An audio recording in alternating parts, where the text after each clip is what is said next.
Alhamdulillahi Rabbil Alameen. Nahmaduhu wa nasta'inuhu wa nastaghfiruhu wa nu'minu bihi wa natawakkalu alayhi. Wa na'udhu billahi ta'ala min shururi anfusina wa min sayyiati a'malina. Man yahdihillahu fala mudilla lahu wa man yudlil fala hadiya lahu. ونشهد أن لا إله إلا الله وحده لا شريك له ونشهد أن محمدا عبده ورسوله أرسله بالهدى ودين الحق ليظهره على الدين كله ولو كره المشركون. اللهم صل على محمد وعلى آل محمد كما صليت على إبراهيم وعلى آل إبراهيم وبارك على محمد وعلى آل محمد كما باركت على إبراهيم وعلى آل إبراهيم في العالمين إنك حميد مجيد. أما بعد فإن خير الحديث كتاب الله وخير الهدي هدي محمد صلى الله عليه وسلم وشر الأمور محدثاتها وكل محدثة بدعة وكل بدعة ضلالة. أيها الناس أوصيكم ونفسي أولا بتقوى الله. أعوذ بالله السميع العليم من الشيطان الرجيم. ونريد أن نمن على الذين استضعفوا في الأرض ونجعلهم أئمة ونجعلهم الوارثين. صدق الله العظيم. ബഹുമാന്യരായ രക്ഷിതാക്കളെ, സഹോദരന്മാരെ, സഹോദരികളെ, അല്ലാഹു സുബ്ഹാനഹു വ തആല നമ്മെ എല്ലാവരെയും അനുഗ്രഹിക്കുമാറാകട്ടെ. അള്ളാഹുവിൻ്റെ പരിശുദ്ധ ദീനനുസരിച്ച് ജീവിക്കണമെന്ന് നാം ഓരോരുത്തരെയും ആദ്യമായി വസിയത്ത് ചെയ്തുകൊള്ളുന്നു. നമ്മളൊരു പുതിയ വർഷത്തിലേക്ക് പ്രവേശിച്ചിരിക്കുകയാണ്. ഹിജറ വർഷം 1447 പ്രവേശിച്ചിരിക്കുകയാണ്. നമുക്കറിയാം, ഹിജറ വർഷാരംഭം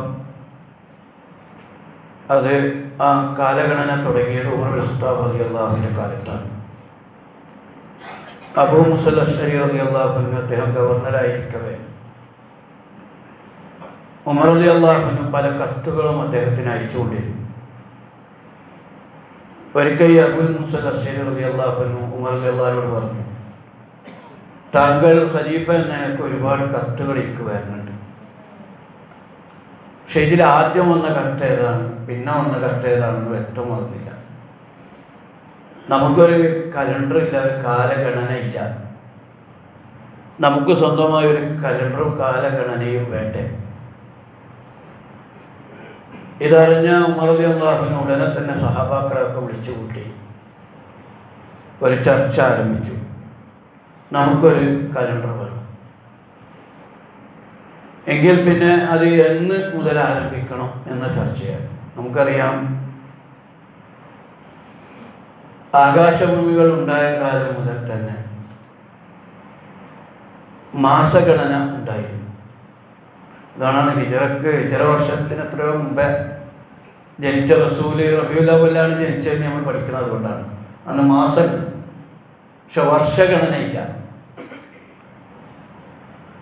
നബിക്ക് 53-ാമത്തെ വയസ്സിലാണ് ഹിജറ സംഭവിക്കുന്നത്. ഹിജറ വർഷാരംഭം റസൂല് ജനിച്ച 53 വർഷം കഴിഞ്ഞിട്ടാണ്. പക്ഷെ റബീഉൽ അവ്വൽ മാസത്തിലാണ് റസൂല് ജനിച്ചത് എന്ന് പറയുന്നത് അന്നൊക്കെ മാസങ്ങൾ കണക്കാക്കിയിരുന്നു എന്നതുകൊണ്ടാണ്. പക്ഷെ ഇത് മാസം കണക്കാക്കാന്നല്ലാതെ ഇത് ഏത് വർഷം മുതൽ ഒരു കലണ്ടർ വേണമെന്ന ചർച്ചയിൽ ചില സഹാബാക്കൾ പറഞ്ഞു, നമുക്ക് റസൂല് ജനിച്ചോടെ മുതലാകാം റബീഉൽ അവ്വൽ. ചിലർ പറഞ്ഞു റസൂല് പ്രവാചകനായി രൂപപ്പെട്ടത് മുതലാകാം, പ്രവാചകൻ്റെ വഫാത്താകാം, പ്രവാചകത്വം ലഭിച്ചതാകാം. പക്ഷെ അത് വന്ന കാര്യമായൊരു അഭിപ്രായം ഹിജ്റ മുതലാകാം. ഉമർ റളിയല്ലാഹു അൻഹു അത് സ്വീകരിക്കുകയാണ് ചെയ്തത്. ഹിജ്റ മുതൽ വർഷാരംഭം കുറിക്കാം. അപ്പോൾ ഹിജ്റയിൽ കാര്യമായുള്ള ഒരു പ്രധാന മാസം മുഹറം മാസമാണ്. അങ്ങനെ മുഹറം മാസം മുതൽ ഹിജ്റ വർഷാരംഭം തുടങ്ങി. ഈ മുഹറം മാസത്തിൻ്റെ ഒരു പ്രത്യേകത നമുക്കറിയാം, ഷഹ്റുല്ലാഹ്, അള്ളാഹുവിൻ്റെ മാസം എന്ന് വിശേഷിപ്പിക്കപ്പെട്ട മാസമാണ് മുഹറം മാസം. നേരത്തെ ഇന്ന ഇദ്ദത്ത ശുഹൂരി ഇൻദല്ലാഹി ഇസ്നാ അശറ ശഹ്റൻ ഫീ കിതാബില്ലാഹ് യൗമ ഖലഖ സമാവാതി വൽ അർദ് മിൻഹാ അർബഅത്തുൻ ഹുറും ദാലിക ദീനുൽ ഖയ്യിം. ആകാശഭൂമികളുടെ സൃഷ്ടി നടന്ന നാൾ തൊട്ട് അള്ളാഹുവിൻ്റെ അടുക്കൽ ദൈവപ്രമാണമനുസരിച്ച് മാസങ്ങളുടെ എണ്ണം 12. അവയിൽ 4 യുദ്ധം വിലക്കപ്പെട്ട മാസങ്ങളാണ്. അർബഅത്തുൻ ഹുറും. ആ 4 മാസത്തിലൊന്ന് മുഹറം മാസമാണ്. ദുൽഖഅദ, ദുൽഹജ്ജ്, മുഹറം, റജബ് 4 മാസങ്ങളാണ്. ജാഹിലിയ്യ കാലത്ത് തന്നെ യുദ്ധം വിലക്കപ്പെട്ടതുപോലെ പരിഗണിച്ചിരുന്നത്. അപ്പോൾ വളരെ ശ്രേഷ്ഠമായൊരു മാസമാണ് മുഹറം മാസം. നബി സല്ലല്ലാഹു അലൈഹി വസല്ലം തിരുമേനി മദീനയിലെത്തിയപ്പോൾ ഉണ്ടായൊരു ഹദീസ്, സംഭവവുമായി ബന്ധപ്പെട്ട ഒരു ഹദീസ്. ആ ഹദീസിൽ നിന്ന് മുഹറം മാസത്തിൻ്റെ പ്രത്യേകത മനസ്സിലാവും. അന്ന യൗമ ആശുറ കാനത്ത് തസൂമുഹു ഖുറൈശ് ഫിൽ ജാഹിലിയ. ജാഹിലിയ കാലത്ത് ഖുറൈശികൾ ഈ മദീനക്കാർ, പ്രത്യേകിച്ച് യസ്രിബിലുള്ള ആളുകൾ മുഹറം 10 നോമ്പ് നോറ്റിരുന്നു. വന്ന നബി സല്ലല്ലാഹു അലൈഹി വസല്ലം കദിമൽ മദീന ഫവജദൽ യഹൂദ തസൂമു യൗമ ആശുറ. റസൂലുള്ള മദീനയിലെത്തിയപ്പോൾ യഹൂദന്മാർ ഈ മുഹറം 10 നോമ്പ് നോക്കുന്നത് കണ്ടു. ഫഖാലു ഹാദാ യൗമുൻ വഖാലു ഹാദാ. അപ്പോൾ റസൂൽ ചോദിച്ചു, ഇതെന്താ നിങ്ങളിങ്ങനെ ഒരു ദിവസം നോമ്പ് നോക്കുന്നത്? അപ്പോൾ ഒരു യൗമുൻ നജല്ലാഹു ഫീഹി മൂസ മിൻ ഫിർഔൻ വഅഗ്റഖ ഫിർഔൻ. അല്ലാഹു തആല മൂസ നബിയെ ഫിർഔനിൽ നിന്ന് രക്ഷിച്ചതും ഫിർഔനിനെ മുക്കിക്കൊന്നതും ഈ നാളിലാണ്. അപ്പോൾ കാല നബി സല്ലല്ലാഹു അലൈഹി വസല്ലം, അപ്പോൾ റസൂലുള്ളാഹി സ്വല്ലല്ലാഹു അലൈഹി വസല്ലം പറഞ്ഞു, നഹ്നു അഹഖു ബി മൂസ മിൻകും. യഹൂദന്മാരായ നിങ്ങളെക്കാൾ മൂസയോട് ഏറ്റവും അർഹതയുള്ള അടുത്ത ആളുകൾ ഞങ്ങളാണ്. ഫസാമഹു. അപ്പം നബി നോമ്പ് നോറ്റു. വഅമറ ബിസിയാബിഹി. നോമ്പ് നോക്കാൻ കൽപ്പിക്കുകയും ചെയ്തു. വേറെ ഹദീസിൽ റസൂൽ പറഞ്ഞു, യഹൂദന്മാരിൽ നിന്ന് വ്യത്യസ്തമാകാൻ അടുത്ത വർഷം ഞാൻ ജീവിക്കുകയാണെങ്കിൽ മുഹറം 9 കൂടി നോമ്പ് നോക്കും. പക്ഷേ റസൂലുള്ള വഫാത്തായി. അതുകൊണ്ട് മുഹറം 9 10 നോമ്പ് നോക്കൽ വളരെ ശ്രേഷ്ഠമായ സുന്നത്താണ്. ചില ഹദീസുകളിൽ കാണാൻ കഴിയും, റമദാനിലെ നോമ്പ് കഴിഞ്ഞാൽ ഏറ്റവും ശ്രേഷ്ഠമായൊരു നോമ്പാണ് മുഹറം 10 9 നോമ്പ്. ആശുറ, താസ്വാ നോമ്പുകൾ നമ്മളെല്ലാവരും നോമ്പ് നോക്കണം. വളരെ താല്പര്യപൂർവ്വം തന്നെ നോമ്പ് നോക്കുകയും പ്രാർത്ഥനയിൽ ഏർപ്പെടുകയൊക്കെ ചെയ്യണം. പക്ഷെ ഞാൻ ഈ ഹദീസ് ഉദ്ധരിച്ചതിൽ നിന്നൊരു കാര്യം വ്യക്തമാണ്. മൂസാ നബി അലൈഹിസ്സലാം ബനു ഇസ്രായേലുകളെ വിമോചിപ്പിച്ചത് ഈ ദിവസത്തിലാണ്. അത് ഇതിൻ്റെ വലിയൊരു പ്രത്യേകതയാണ്. മാത്രമല്ല നബി സല്ലല്ലാഹു അലൈഹി വസല്ലം തിരുമേനിയുടെ ഹിജ്റ നടന്നതും ഈ മാസത്തിലാണ്. പിന്നീട് ഇസ്ലാമിക ചരിത്രത്തിലെ പല സംഭവങ്ങൾ, കർബല അടക്കമുള്ള സംഭവങ്ങളൊക്കെ നടക്കുന്നത് മുഹറം മാസത്തിലാണ്. പൊതുവെ ഇസ്ലാമിൻ്റെ ഒരു വിമോചന സന്ദേശം, അടിച്ചമർത്തപ്പെട്ട ജനങ്ങളെ വിമോചിപ്പിക്കാനുള്ള ഒരു ദർശനമാണ് ഇസ്ലാം എന്നത് ഉയർത്തിപ്പിടിക്കുന്ന ഒരു മാസമായി നമുക്ക് മുഹറം മാസത്തെ കാണാൻ കഴിയും. മൂസാ നബി അലൈഹി സ്വലാമിൻ്റെ ചരിത്രം നമുക്കറിയാലോ. ഖുർആൻ ഏറെ പറഞ്ഞ പ്രവാചകൻ്റെ പേര് മൂസാ നബിയുടെ പേരാണ്. ഖുർആനിൽ ഏറെയുമുള്ള ചരിത്രം മൂസാ നബിയുടെ ചരിത്രവുമാണ്. റസൂലുള്ള കഴിഞ്ഞാൽ മൂസാ നബി അലൈഹി സ്വലാം വളരെ പ്രതികൂല സാഹചര്യത്തിൽ ജനിച്ചു. അദ്ദേഹത്തിൻ്റെ കാലത്ത് ഭരണാധികാരിയാണ് ഫിർഔൻ. ഫിർഔൻ ബനു ഇസ്രായേലുകളെ അടിച്ചമർത്തിക്കൊണ്ടിരിക്കുകയായിരുന്നു. ബനു ഇസ്രായേൽ എന്ന് പറഞ്ഞാൽ, ഇസ്രായേൽ എന്ന് പറയുന്നത് യാക്കൂബ് നബി അലൈഹി സ്വലാമിൻ്റെ പേരാണ്. യാക്കൂബ് നബി അലൈഹി സ്വലാമിൻ്റെ മക്കളായി വളർന്നു വന്നിരിച്ച ഒരു സമൂഹമാണ് ബനു ഇസ്രായേലുകൾ. കിബിത്തികളായിരുന്നു ഫിർഔൻ്റെ വർഗം. അവർ ബനു ഇസ്രായേലുകളെ ഒരു ഘട്ടത്തിൽ, ഒരുപാട് അമ്പിയാക്കന്മാരൊക്കെ വന്ന മഹത്തായ ഒരു സമൂഹമാണ് ബനു ഇസ്രായേലുകളെങ്കിലും പിന്നീട് അവർ അധമത്വം പേറി അവരടിച്ചമർത്തപ്പെട്ട അടിമ വിഭാഗമായിരുന്നു. ആ സമയത്താണ് ഫിർഔന് ഒരു അറിവ് കിട്ടിയത്, തന്നെ പരാജയപ്പെടുത്തുന്ന ഒരാൾ ബനു ഇസ്രായേലുകളിൽ ഉദയം ചെയ്യും. അപ്പോൾ അതിനയാൾ സ്വീകരിച്ച രീതി യുദ്ധബിഹു അബിനാഹും വയസ്തഹീം നിസാഹും. ആൺകുഞ്ഞുങ്ങളെ അറുകൊല ചെയ്യുക, സ്ത്രീകളെ പീഡിപ്പിക്കുക. അങ്ങനെ ആൺകുഞ്ഞുങ്ങളെ അറുകൊല ചെയ്യുന്ന ഘട്ടത്തിലാണ് മൂസാ നബി അലൈഹി സ്വലാമിൻ്റെ ജനനം. സ്വാഭാവികമായും ആ കുഞ്ഞിനെ കൊല്ലും. എന്ത് ചെയ്തു? മൂസാ നബിയുടെ ഉമ്മ തൻ്റെ മകളുടെ അടുക്കൽ, അഥവാ മൂസാ നബിയുടെ സഹോദരൻ്റെ അടുക്കൽ ആ കുട്ടിയെ ഏൽപ്പിച്ചൊരു പുഴയിൽ ഒഴുക്കാൻ പറഞ്ഞു. ഒഴുകിപ്പോയ കുഞ്ഞിൻ്റെ പെട്ടകം ഫിർഔനിൻ്റെ ഭാര്യയുടെ അടുക്കലെത്തി. ഫിർഔനിൻ്റെ ഭാര്യ ആ കുഞ്ഞിനെ വളർത്താൻ തീരുമാനിച്ചു. ഫിർഔൻ അങ്ങനെ അനുവാദം കൊടുത്തു. മൂസാ നബിയെ ഫിർഔനിൻ്റെ കൊട്ടാരത്തിൽ അള്ളാഹു എത്തിച്ചു. ഫറോവ ഭയപ്പെട്ടിരുന്ന ആ കുഞ്ഞ് മൂസാ എന്ന് പറയുന്ന ആ കുഞ്ഞ് ഫറോവയുടെ കൊട്ടാരത്തിൽ തന്നെ വളരുകയാണ്. അങ്ങനെയാണ് അള്ളാഹു തആല അതെത്തിച്ചത്. പിന്നീട് ആ സംഭവങ്ങളൊക്കെ ഒരുപാട് പറയാനുണ്ട്. മൂസാ നബി അലൈഹിസ്സലാം നാട് വിട്ടു പോകേണ്ടി വന്നു. പോകാനുള്ള കാരണം നമുക്കറിയാം. കിബിത്തി അഥവാ ഫറോവയുടെ വർഗത്തിൽപ്പെട്ട ഒരാളും ബനൂ ഇസ്രായേലിൽപ്പെട്ട ഒരാളും കൂടി വഴക്കടിച്ചപ്പോൾ മൂസാ നബി അലൈഹിസ്സലാം അതൊന്ന് രമ്യതയിൽ പരിഹരിക്കാൻ പോയതാണ്. ആ കിബിത്തിയെ പിടിച്ച് തിരിച്ചൊന്ന് അടിച്ചപ്പോൾ പെട്ടെന്ന് അയാൾ മരിച്ചുപോയി. ഒരാളെ കൊന്ന കുറ്റം പേറേണ്ടി വന്ന മൂസാ നബി അലൈഹിസ്സലാമിന് അവിടെ നിൽക്കാൻ പറ്റാത്തത് കൊണ്ട് നാട് വിട്ടു. 10 വർഷം കഴിഞ്ഞാൽ പിന്നെ ആ ശിക്ഷയില്ല. ഒരു തെറ്റ് ചെയ്ത് 10 കൊല്ലം കഴിഞ്ഞാൽ പിന്നെ അന്ന് ഫറോവയുടെ കാലത്ത് ശിക്ഷയില്ല. 10 വർഷക്കാലം അദ്ദേഹം മറ്റു ഭാഗത്ത് ജീവിച്ച് അങ്ങനെ കുടുംബമൊക്കെ ആയി കല്യാണമൊക്കെ കഴിച്ച് വരുന്ന വഴിക്കാണ് മൂസാ നബി അലൈഹിസ്സലാമിന് വഹ്യ് കിട്ടുന്നത്. വഹ്യ് കിട്ടിയ ഉടനെ തന്നെ, നല്ല ശ്രദ്ധിക്കണം എല്ലാവരും, വഹ്യ് കിട്ടിയ അപ്പോൾ തന്നെ മൂസാ നബി അലൈഹിസ്സലാമിനോട് അതേ സന്ദർഭത്തിൽ തന്നെ അല്ലാഹു തആല പറഞ്ഞു, ഇദ്ഹബ് ഇലാ ഫിർഔന ഇന്നഹു തഗ. ഫിർഔന്റെ അടുക്കലേക്കാണ് നീ പോകേണ്ടത്, അയാൾ മഹാധിക്കാരിയാണ്. ഇത് കേട്ട മൂസാ നബിക്ക് പേടിയായി. കാരണം മഹാധിക്കാരിയായ അന റബ്ബുക്കുമുൽ ആല എന്ന് പറയുന്ന ഭീകരനായ ഫറോവയുടെ അടുത്തേക്ക് എങ്ങനെ പോകും? മൂസാ നബി അല്ലാഹുവിന്റെ മുമ്പിൽ പറഞ്ഞു, റബ്ബി ഇശ്റഹ് ലി സദ്രി വയസ്സിർ ലി അംരി വഹ്ലുൽ ഉഖ്ദതം മിൻ ലിസാനി യഫ്ഖഹു ഖൗലി വജ്അൽ ലി വസീറൻ മിൻ അഖ്ലി ഹാറൂന അഖി ഉസ്തുദ് ബിഹി അസ്രി വഅശ്രികുഹു ഫീ അംരി കൈ നുസബ്ബിഹക കസീറ വനദ്കറക കസീറ ഇന്നക കുൻത ബിനാ ബസീറ. അല്ലാഹു പറഞ്ഞു, കാലക്കത് ഊതീത സുലക യാ മൂസ, എനിക്ക് ഇന്നത് വേണം, എൻ്റെ നാവിൻ്റെ കെട്ടഴിക്കണം, സഹോദരൻ ഹാറൂനിനെ സഹായിയായി തരണം, എനിക്ക് ഇന്ന സഹായങ്ങളൊക്കെ വേണമെന്ന് പറഞ്ഞു. അല്ലാഹു തആല പറഞ്ഞു, അതൊക്കെ നിനക്ക് തന്നിരിക്കുന്നു. വീണ്ടും അല്ലാഹു തആല പറഞ്ഞു, ഇദ്ഹബാ ഇലാ ഫിർഔന ഇന്നഹു തഗ. ഇപ്പം ഹാറൂനും നീയും കൂടിയിട്ട് ഫിർഔൻ്റെ അടുത്തേക്ക് പോകണം. ഫഖൂലാ ലഹു ഖൗലൻ ലയ്യിന, അയാളോട് നല്ല എനിക്ക് സംസാരിക്കണം. ഒരു പക്ഷേ അയാൾ അറിയെങ്കിലും അവിടെന്നല്ലാക്ക് അറിയെങ്കിലും പ്രബോധകനായ മൂസ അങ്ങനെ കരുതണം. എന്നിട്ട് പോയിട്ട് എന്താ പറയേണ്ടത്?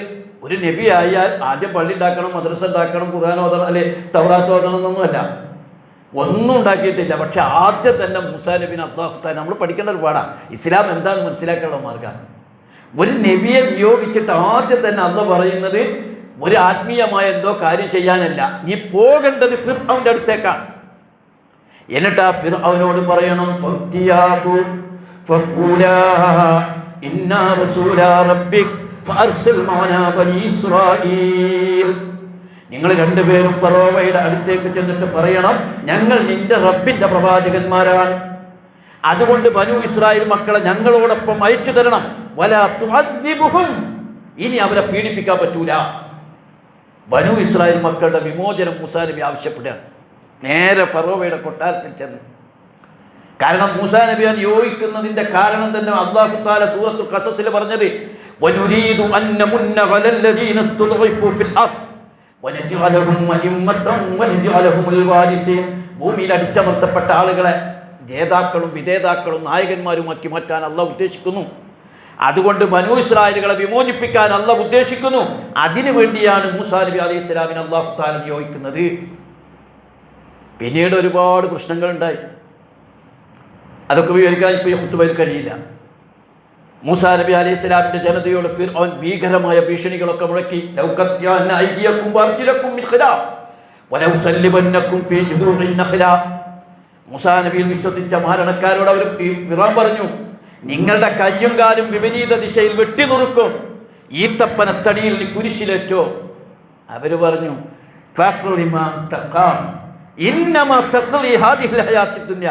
എനിക്ക് ഏറ്റവും അത്ഭുതം തോന്നിയൊരു സംഭവമാണത്.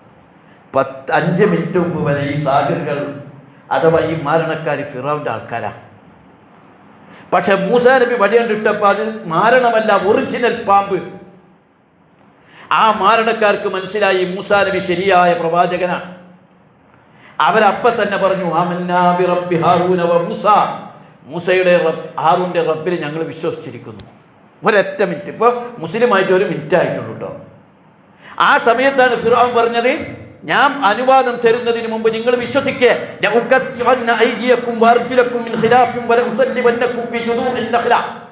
നിങ്ങളുടെ കൈകാലുകൾ ഞങ്ങൾ വെട്ടി നുറുക്കും, ഞാൻ അങ്ങനെ ചെയ്യുമെന്നൊക്കെ ഭീഷണിപ്പെടുത്തിയപ്പോൾ മുസ്ലിമായിട്ട് 1 മിനിറ്റ് ആയിട്ടുള്ളൂ. അവർ പുറത്ത മറുപടിയാ ധീരനായ ഭീകരനായ ഫിർഔനോട് പറയുന്നത്,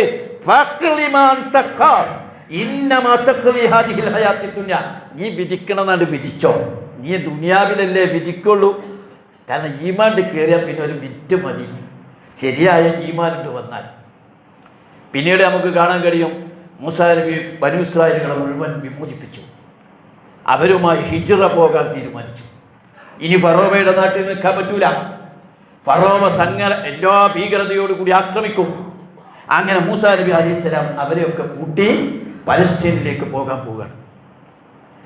അത് പോകുന്നത് നിങ്ങൾക്കറിയാം, ചെങ്കടലിൻ്റെ ഓരം പിടിച്ച് അങ്ങനെ ചെങ്കടലിൻ്റെ മറുഭാഗത്ത് കൂടെ കിടക്കണം. ചെങ്കടലിൻ്റെ ഒരു പ്രത്യേകത, ഇങ്ങനെ വള്ളു പോലെ ഒരു സ്ഥലമാണ്. എന്നിട്ട് അവിടെ അവസാനിക്കും. എന്നിട്ട് അതിൻ്റെ അപ്പുറത്ത് കൂടെയാണ് കിടക്കേണ്ടത്. ഇന്നിപ്പോൾ അവിടെ സുയസ് കനാലോട് അപ്പുറത്ത് മെഡിറ്ററേനിയൻ സീയാണ്. പക്ഷേ ഇവരിങ്ങനെ പോയി ചെങ്കടലിൻ്റെ തീരത്തെത്തുന്ന ആ സമയത്തുമ്പോഴേക്കും ഫിർഔനും കൂട്ടർക്കും മനസ്സിലായി, ഫിർഔൻ സകല സൈന്യവുമായി മൂസാ നബിയുടെ കൂട്ടരെ പിടിക്കാൻ വേണ്ടി വന്നു.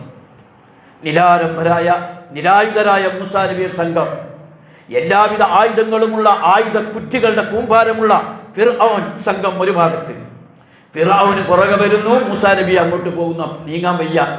പുറകോട്ട് നോക്കിയപ്പോൾ കടലാണ്. മുന്നിലതാ ശൈത്താൻ, പിശാച് അഥവാ ഫിർഔൻ, കടലിനും ശൈത്താനും ഇടയിൽ. ഏതൊരാളും ഭൗതികമായ കണക്ക് കൂട്ടലനുസരിച്ച് പറഞ്ഞു, നമ്മൾ പിടിക്കപ്പെട്ടത് തന്നെ, ഇനി ഒരു രക്ഷയില്ല. കാരണം ഓടാ സ്ഥലമില്ല, പുറകിൽ ചെങ്കടല. വന്നുകൊണ്ടിരിക്കുന്നത് ഫിർഔന്റെ വലിയ സൈന്യം. അവർ എല്ലാവിധ സൈന്യവുമായിട്ടാണ് വന്നിരിക്കുന്നത്. പിടിക്കപ്പെട്ടത് തന്നെ. ആ സന്ദർഭത്തിലാണ് മൂസാ നബി അലൈഹിസ്സലാം തൻ്റെ കൂടെ വന്ന ബനൂ ഇസ്രായേലുകളെ മുഴുവൻ ആവേശപ്പെടുത്തിക്കൊണ്ട് പറഞ്ഞു, അല്ല, അങ്ങനെയല്ല, ഇന്ന മഅയ റബ്ബീ സയഹ്ദീൻ. എന്താണ് ആ വാക്കാണ് ഖുർആനിൽ നമുക്ക് ആവേശം തന്നെ. ഇന്ന മഅയ റബ്ബീ സയഹ്ദീൻ, എൻ്റെ റബ്ബിൻ്റെ കൂടെ ഉണ്ട്, അവനൊരു വഴി കാണിച്ചു തരും. എന്ത് വഴി? പുറകിൽ കടല, മുന്നിൽ ഫിർഔന, എന്ത് വഴി? പക്ഷെ മൂസാ നബി പറഞ്ഞു, ഇന്ന മഅയ റബ്ബീ സയഹ്ദീൻ, എൻ്റെ റബ്ബ് എനിക്കൊരു വഴി കാണിച്ചു തരും. അല്ലാഹു തആല മൂസാ നബി അലൈഹിസ്സലാമിനോട് പറഞ്ഞു, ആ കടലിൽ വടി കൊണ്ടടിക്കാൻ. അത് 2 മലകൾ പോലെ കൊണ്ട് മാറി. അവിടെ ഉണങ്ങിയ ഒരു പാത രൂപപ്പെട്ടു. മൂസാ നബി അലൈഹിസ്സലാം സംഘവും ആ പാതയിലൂടെ അങ്ങോട്ട് കടന്നു. അവരപ്പുറം വീതി കുറഞ്ഞ ഒരു ഭാഗമാണ്. കടൽ കടക്കുക എന്ന് പറയുമ്പോൾ ചെറുതായി വലിയ വിശാലമായി തോന്നണ്ട. ചെങ്കടലിൻ്റെ ഒരു വള്ളു പോലത്തെ സ്ഥലം, വീതി വളരെ കുറഞ്ഞൊരു സ്ഥലം. അവർ കടന്ന് അപ്പുറം എത്താറാകുമ്പോഴേക്കും ഫിർഔനും സൈന്യവും അതേ പാതയിലേക്ക് കടന്നു വന്നു പുറകെ. നൽകിയ അള്ളാഹിൻ്റെ അത്ഭുതം മനസ്സിലാക്കണ്ടേ, അള്ളാഹിൻ്റെ കുദ്റത്ത് മനസ്സിലാക്കണ്ടേ. ചെങ്കടലിനെ പിളർത്തി മൂസാ നബിയുടെ സംഘം പോകുമ്പോൾ ഈ മൂസാ നബി സത്യപ്രവാചകനാണെന്ന് മനസ്സിലാകണ്ടേ. ആ ചെങ്കടൽ പിളർത്തി അതേ ഭാഗത്തേക്ക് ഇവരപ്പുറം എത്തുമ്പോഴേക്കും ഇവർ ഈ ചെങ്കടലിൻ്റെ കടലിലേക്ക് കടന്നു. പക്ഷേ പെട്ടെന്ന് അല്ലാഹു തആല ആ കടലിനെ പഴയ രൂപത്തിലേക്കാക്കി. അവരൊക്കെയും ആ കടലിൽ മുങ്ങി മരിച്ചു. ഇപ്പോഴും നമുക്കറിയാം, ആ ഭാഗം സന്ദർശിച്ച 3 പ്രാവശ്യം ഞാൻ ആ ഭാഗം സന്ദർശിച്ചിട്ടുണ്ട്. ആ ഭാഗത്ത് ഫിർഔനിൻ്റെ സൈന്യത്തിൻ്റെ പല അവശിഷ്ടങ്ങളും കണ്ടെടുക്കപ്പെട്ടിട്ടുണ്ട്. സമുദ്ര പര്യവേഷകർ അവിടെ നിന്ന് ആ സൈന്യത്തിൻ്റെ പല ഭാഗങ്ങളും കണ്ടെടുത്തതിൻ്റെ അവശിഷ്ടങ്ങൾ അവിടെ നമുക്ക് കാണാൻ കഴിയും. അങ്ങനെ മൂസാ നബി അലൈഹിസ്സലാമിൻ്റെ ജനത അപ്പുറത്തെത്തി. ആ മഹത്തായ വിജയം നടന്നത് ഈ മാസമാണ്. അത് കഥ പഠിക്കാനില്ല. പക്ഷേ ഈമാൻ ഒരു സംഘത്തിനുണ്ടോ അവർ വിജയിക്കുമെന്നതിൻ്റെ ലക്ഷണമാണ്. ഇതേ അവസ്ഥ തന്നെയല്ലേ നബി സല്ലല്ലാഹു അലൈഹി വസല്ലം തിരുമേനിയുടെ ഹിജ്റ. 13 വർഷക്കാലം മക്കയിൽ പണിയെടുത്തിട്ട് 150 മനുഷ്യരെ കിട്ടിയിട്ടുള്ളൂ. ആ 150 പാവങ്ങളായ മനുഷ്യർ മർദ്ദന പീഡനങ്ങൾ കൊടുമ്പിരി കൊണ്ടിരിക്കുന്നു. എന്തൊരവസ്ഥയായിരുന്നു എന്നറിയോ? ചുട്ടുപഴുത്ത മണലാരണത്തിൽ വലിച്ചടക്കുന്നു, കുന്തം കൊണ്ട് കുത്തിക്കൊലപ്പെടുത്തുന്നു. 13 കൊല്ലം ഈ സത്യദീൻ ഇങ്ങനെ പറഞ്ഞിട്ട് ആരും മനസ്സിലാക്കണില്ല. റസൂലാണെങ്കിൽ മിഅ്റാജ് പോയി കണ്ട് അല്ലാഹു തആല സത്യത്തിനെ മുഴുവൻ ബോധ്യപ്പെടുത്തി കൊടുത്തു. പക്ഷെ എൻ്റെ ജനത ഈ സത്യം വിശ്വസിക്കുന്നില്ലല്ലോ. പ്രവാചകന് ബേജാറ്. തായിഫിലേക്ക് പോയി അവിടുന്ന് കല്ലേറ്. 3 വർഷക്കാലം ശഅബ് അബീ താലിബ് ഉപരോധിക്കപ്പെട്ടു. അപ്പോഴും അള്ളാഹിൻ്റെ റസൂലിന് ബേജാറ് തന്നെ. പക്ഷേ അള്ളാഹിൻ്റെ റസൂല് എന്നോട് അല്ലാഹു തആല പറഞ്ഞു, വഖുർ റബ്ബി അദ്ഖിൽനി മുദ്ഖല സിദ്ഖിൻ വഅഖ്രിജ്നി മുഖ്റജ സിദ്ഖിൻ വജ്അൽ ലീ മിൻ ലദുൻക സുൽത്താനൻ നസീറാ. നബിയെ പ്രാർത്ഥിച്ചുകൊണ്ടിരുന്നോ? എന്താ പ്രാർത്ഥിക്കേണ്ടത്? നമ്മളാ പ്രാർത്ഥന പഠിക്കണം. മക്കയിൽ റസൂലിനോട് പ്രാർത്ഥിക്കാൻ പറയാം. വഖുൽ, നീ പ്രാർത്ഥിക്കണം, റബ്ബി അദ്ഖിൽനി മുദ്ഖല സിദ്ഖിൻ, എന്നെ സത്യത്തിന്റെ മാർഗത്തിലൂടെ പ്രവേശിപ്പിക്കണമേ. വഅഖ്രിജ്നി മുഖ്റജ സിദ്ഖിൻ, എന്നെ സത്യത്തിന്റെ മാർഗത്തിലൂടെ പുറപ്പെടുവിപ്പിക്കണമേ. വജ്അൽനി മിൻ ലദുൻക സുൽത്താനൻ നസീറാ, 150 ആളുള്ള ഒരു ഓഫീസ് പോലും ഇല്ലാത്ത, ഒരു പള്ളി പോലും ഇല്ലാത്ത, ഒരു മദ്രസ പോലും ഇല്ലാത്ത, കയറി നിൽക്കാൻ ഒരിടം പോലും ഇല്ലാതെ 13 വർഷക്കാലം മക്കയിൽ ഇസ്ലാമിക പ്രബോധനം നടത്തുന്ന പ്രവാചകനോട് പ്രാർത്ഥിക്കാൻ പറയുന്നത്.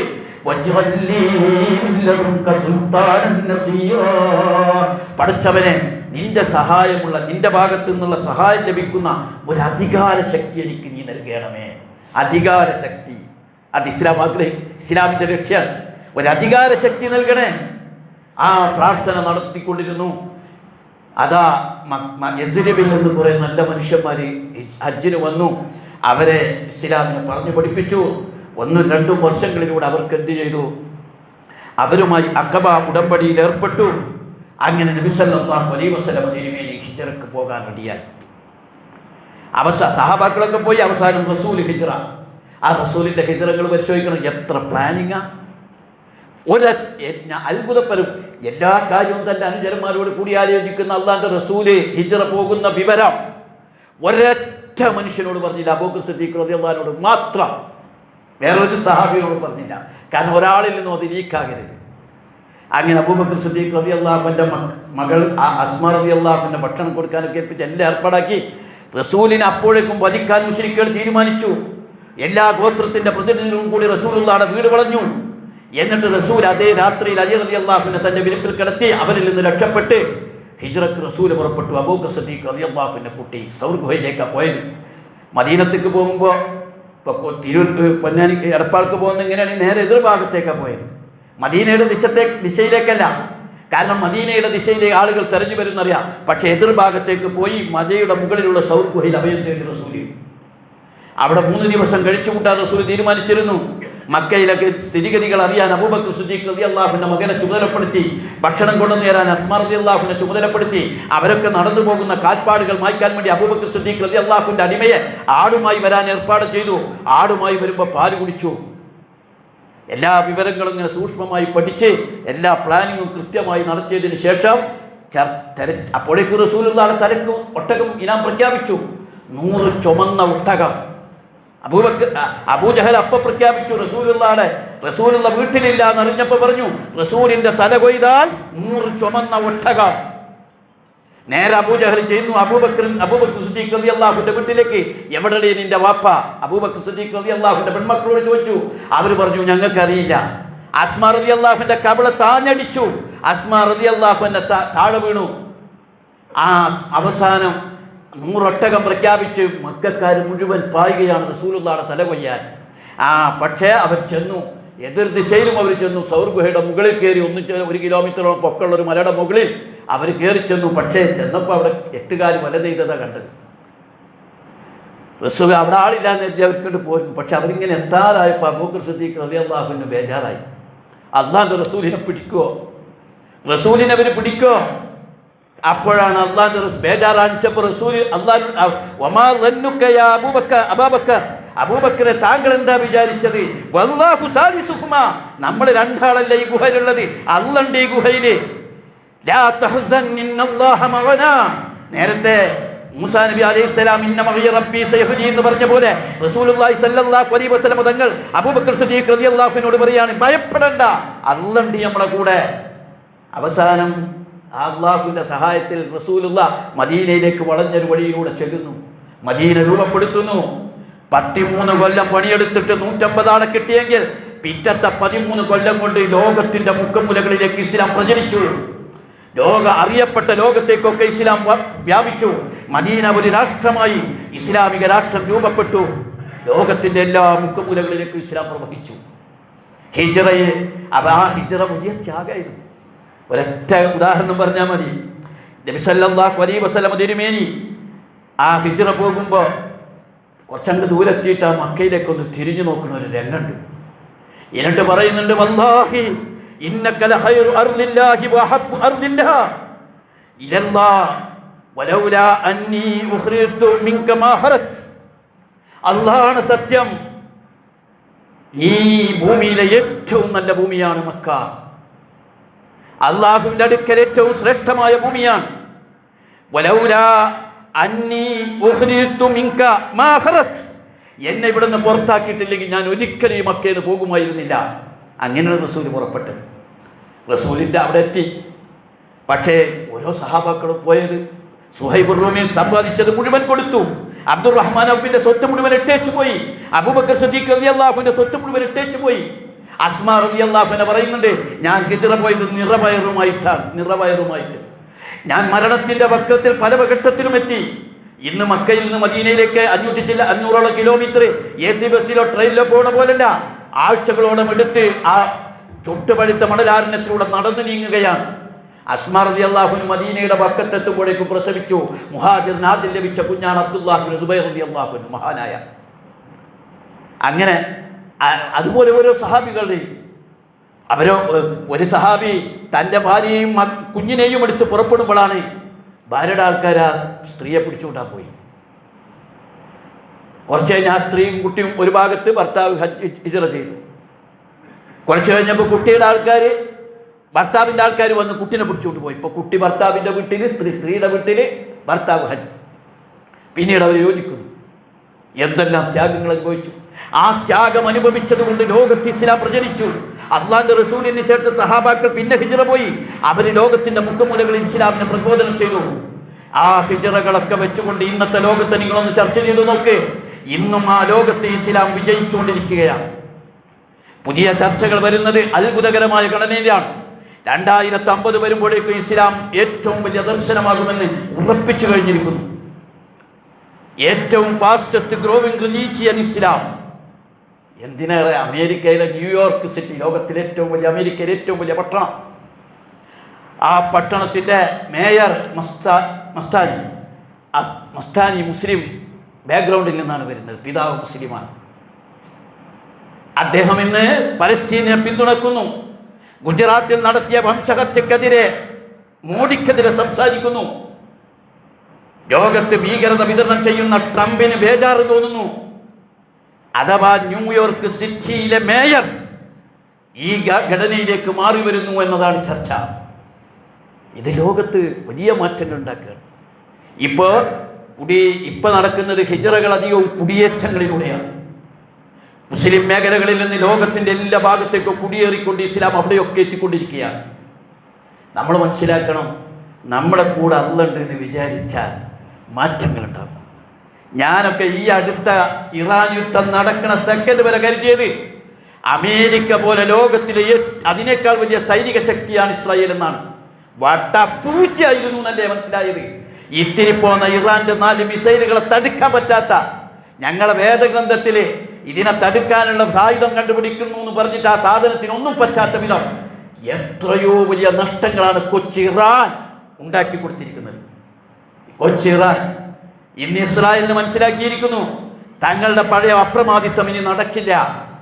ഇനിയിപ്പോൾ ഇറാനെയും പേടിച്ചുകൊണ്ടിരിക്കുകയാണ്. അമേരിക്ക പോലും പേടിച്ചിരിക്കുകയാണ്.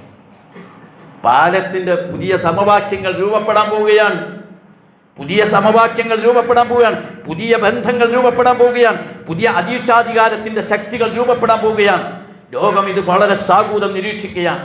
നമ്മൾക്കൊരു ഉറപ്പുണ്ടാണ്, ഇന്ന മഹിയ റബ്ബി സയഹ്ദീൻ. അല്ല നമ്മൾ കൂടുണ്ടെങ്കിൽ വഴി അല്ല കാണിച്ചു തരും. നമ്മളാരും മനസ്സിലാകാത്ത വിധം വേഗത്തിൽ ദ്രുതഗതിയിൽ ലോകത്തിൻ്റെ മാറ്റങ്ങൾ ഉണ്ടായിക്കൊണ്ടിരിക്കുകയാണ്. ലോകത്ത് പുതിയ ഘടനകൾ വർദ്ധിച്ചുകൊണ്ടിരിക്കുകയാണ്. അത് നമ്മൾ മനസ്സിലാക്കണം. അപ്പോൾ ഓരോ മുഹറത്തിലും ഹിജ്റയിലും നമുക്ക് വരേണ്ട പാഠത്തെ ചോദിച്ചാൽ ഇസ്ലാം അടിച്ചമർത്തപ്പെട്ട ജനങ്ങളുടെ വിമോചനത്തിൻ്റെ സന്ദേശമാണ്. ഇപ്പോഴും കറുത്ത വർഗ്ഗക്കാരെയും പീഡിത വർഗ്ഗക്കാർക്കും മോചനത്തിൻ്റെ സന്ദേശം ഇസ്ലാമീസേഷനിലൂടെ മാത്രമേ സാധിക്കൂ എന്ന് പറയുന്ന വലിയ സാമൂഹിക വിദഗ്ധന്മാർ ലോകത്തുണ്ട്. അവർ ഇസ്ലാമിന് അതിന് പരിഹാരമാർഗമായി കൊണ്ടുവരികയാണ്. നമുക്കറിയാലോ, അടിമത്തം നിരോധിക്കാൻ വേണ്ടി അമേരിക്കക്ക് ശ്രമിക്കുന്നതിൻ്റെ എത്രയോ നൂറ്റാണ്ടുകൾക്ക് മുമ്പ് ഇസ്ലാം അടിമത്തം നിരോധിച്ചു എന്ന് മാത്രമല്ല, അടിമകളെ ഏറ്റവും ഉന്നതമായ തലങ്ങളിൽ എത്തിച്ചു. അമേരിക്ക അടിമത്തം നിരോധിച്ചപ്പോൾ കുറേ അക്രമികളെയും കുറേ തെമ്മാടികളായ ആളുകളെയുമാണ് ആ നിരോധത്തിലൂടെ ഉണ്ടാക്കിയെടുത്തത്. മാറ്റങ്ങൾ ലോകത്തുണ്ടായിക്കൊണ്ടിരിക്കുകയാണ്. അപ്പോൾ ശരിക്കും ഹിജ്റ നമ്മുടെ ജീവിതത്തിലൊരു വലിയ മാറ്റമായിരിക്കും. നമുക്ക് അള്ളാഹു അനുഗ്രഹിച്ച് ദൂരക്കൊന്നും പോകേണ്ടതില്ല. പക്ഷേ ഒരൊറ്റ ഹിജറയെങ്കിലും ഞാനും നിങ്ങളും നടത്തണം. സകല ജാഹിലിയത്തിൽ നിന്നും, സകല ശൈത്താനിയത്തിൽ നിന്നും, സകല അനിസ്ലാമികതയിൽ നിന്നും, സകല ഭൗതിക പ്രത്യയശാസ്ത്രങ്ങളിൽ നിന്ന് ഹിജറ പോകാനും അള്ളാഹുവിലേക്ക് വിലയം പ്രാപിക്കാനുമുള്ള ഒരു മനസ്സ് നമുക്കുണ്ടായിരിക്കുന്നുണ്ട്. അതോടൊപ്പം തന്നെ സമൂഹത്തിലെ പീഡിത മർദ്ദിത ജനവിഭാഗങ്ങളെ വിമോചിപ്പിക്കുന്ന ഒരു സന്ദേശമാണ് ഇസ്ലാമിന് നമ്മൾ ഉറച്ചു മനസ്സിലാക്കണം. അള്ളാഹിൻ്റെ റസൂലിനെ പോലും പരിചയപ്പെടുത്തിയത് ജനങ്ങളുടെ ഭാരം ഇറക്കി വെക്കുന്ന, അവരെ വലിഞ്ഞു മുറുക്കിയ ചങ്ങലക്കെട്ട് പൊട്ടിക്കുന്ന നിരക്ഷരനായ ഒരു പ്രവാചകൻ്റെ അനുചരന്മാരാണ് നമ്മളെന്ന തിരിച്ചറിവ് നമുക്കുണ്ടാകണം. ബിലാൽ റളിയല്ലാഹുവിൻ്റെയും അമ്മാർ റളിയല്ലാഹുവിൻ്റെയും വഹ്ശിയുടെയും ദീനാണ് ഇസ്ലാം. അവർക്കും കൂടി അവകാശപ്പെട്ട ദീനാണ് ഇസ്ലാം. അവരുടെ ലീഡർഷിപ്പിലുള്ള ദീനാണ് ഇസ്ലാം എന്ന തിരിച്ചറിവ് നമുക്കുണ്ടാകണം. അല്ലാഹു സുബ്ഹാനഹു വ തആല നമ്മെ അനുഗ്രഹിക്കുമാറാകട്ടെ. ഖുലി ഖൗലി ഹദാ അസ്തഗ്ഫിറുല്ലാഹി ലി വലക്കും.